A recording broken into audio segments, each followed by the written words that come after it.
ये गीत पे आप लोग गौर करिए कैसे।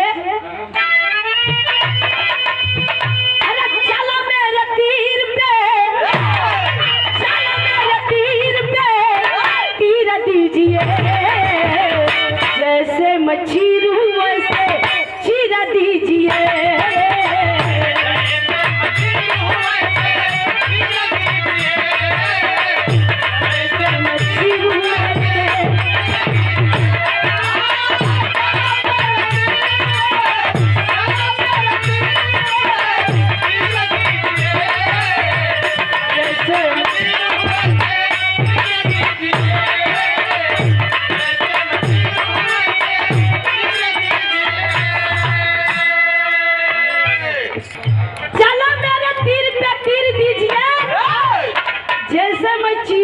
चीर दीजिए कहना बा अंतरा के भाव में का।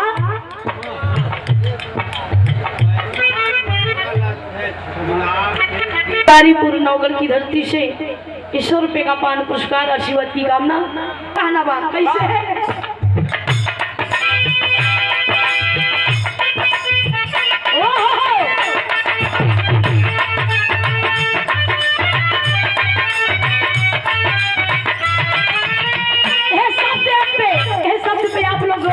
कैसे अयोध्या नगर में हल्ला जो छाया, बजरंग बली ने सीना चीर के दिखाया।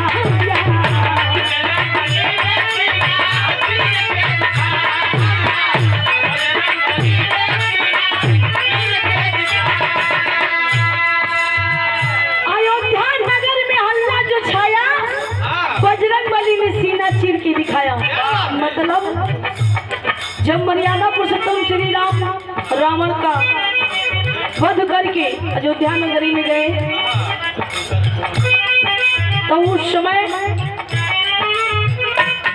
कहा गया कि 70 फुट 72 नाती जे करे घरे में दिया न बाती। रावण का परिवार एकदम विनाश हो गया था, लेकिन बचे विभीषण जी। विभीषण को लंका का राजा बना दिया गया और बड़ी दरबार में, बड़ी सभा में विभीषण ने ताना मारे। बड़ी दरबार में विभीषण ने ताना मारा, बहुत राम राम चिल्लाते हो, जय श्री राम, जय श्री राम, श्री राम जय राम, सीताराम। तुम्हारे मन में क्या तुम्हारे दिल में भी राम है?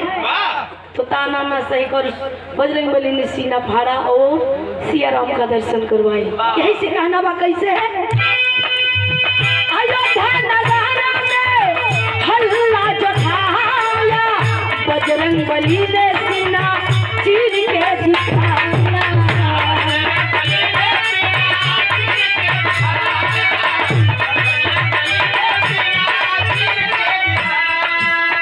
बता मुझको वैसे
पैरों की हार।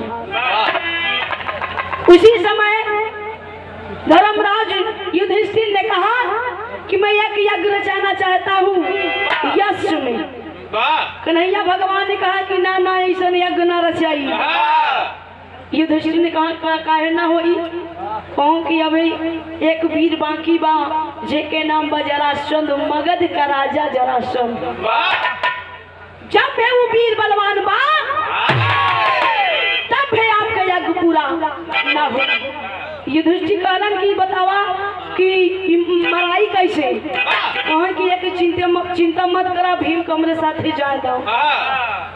धीरे धीरे भैया समय बीता, लड़ाई 3-4 दिन जम के भई हो भीम जरासंध में। एक दिन की बात है,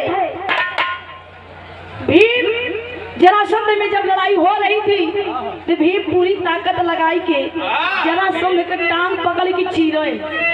जरासंध के टांग पकड़ के जब चीराए, एक फेंक दे, एक फेंक दे, मतलब सीधा सीधा फेंक दे। तू आए कि एकदम जरासंध ठट्ठा मारत हंसत हंसत फिर झुक जाए, फिर चीर पकड़ की टांग पकड़ाई, फिर चीरे, फिर फेंक दे, फिर आके जुड़ जाता था। मतलब कई बार पूरी ताकत लगा के अजमाइन, फिर वही एकदम जुड़ जाए, फिर हंसे कहा तो हमको मारे वाला केहू फिर अब है ना हम। लेकिन कन्हैया भगवान ने छल किए। कन्हैया भगवान ने एक कुछ लेकर बताए, एक घास लेकर बताए कि जैसे मैं चीर के फेंकता हूँ, जरासंध की टांग पकड़ो, वैसे चीर के फेंकिए आप भी। वैसे कन्हैया भगवान ने घसिया लेके ऐसे बीचों बीच चीर देलन। और चीरे के बाद देखी दाएं फेंके नेखी, उल्टा फेंके नेखी, सीधा। तो भीम वही जरासंध के टांग पकड़ के जब चीरे देखी दाएं फेंके नेखी, बाएं फेंके, तब जाए के जरासंध मरा नहीं, मरने वाला उसको कोई नहीं था, क्योंकि वो आधा आधा पैदा हुआ था। वो आधा आधा पैदा हुआ था, इसीलिए वो आधा आधा जब उसका चीरो है तो आधा आधा से जुड़ा हुआ, तो सामने सामने से जुड़ा है। जब सामने सामने से चीर के फेंकबा तो सामने से आके जुड़ जाएगा। लेकिन कहना काबा कहा देखो गए श्याम भी मुझसे बता मुझको ऐसे कोई, बता मुझको ऐसे कोई पीर दीजिए, जैसे पीर दीजिए।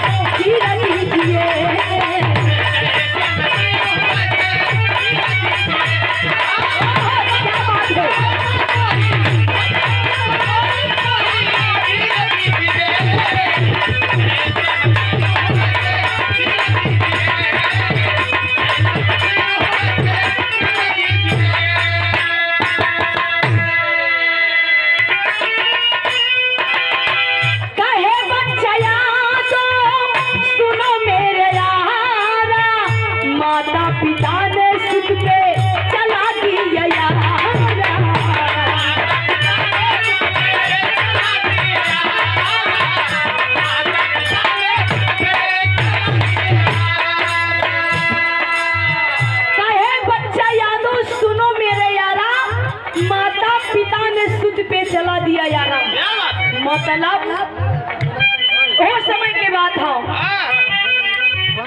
मरद हज की कोई संतान नहीं, लेकिन बड़ा परिश्रम कोई दल, बहुत दुनिया झेलो, भंडारा खवाए, जहाँ तक लोग तीनों देवताओं को बुलाई हुई, ब्रह्मा विष्णु महेश के। लेकिन है भैया उनके दरवाजे पे कन्हैया भगवान अर्जुन भेष बदल की गई। लेकिन उस समय अर्जुन सिंह का रूप लिए हैं, कन्हैया ये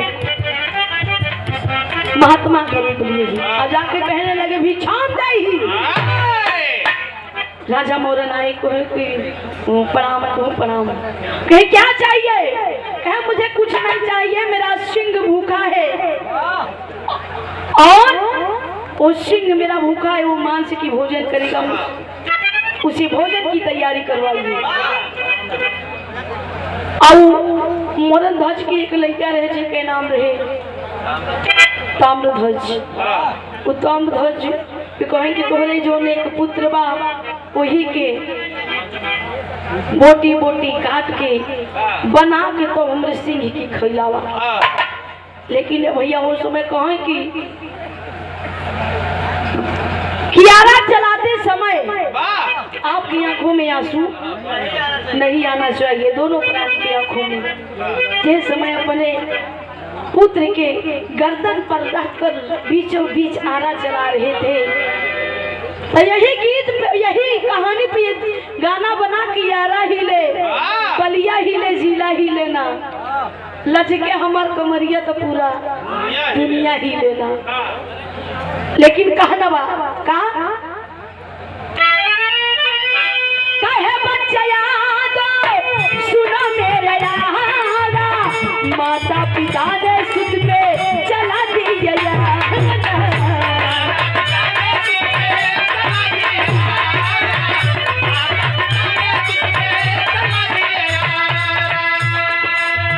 बता मुझको वैसे माँ की, बता मुझको वैसे माँ की पीरा दीजिए, जैसे मच्छी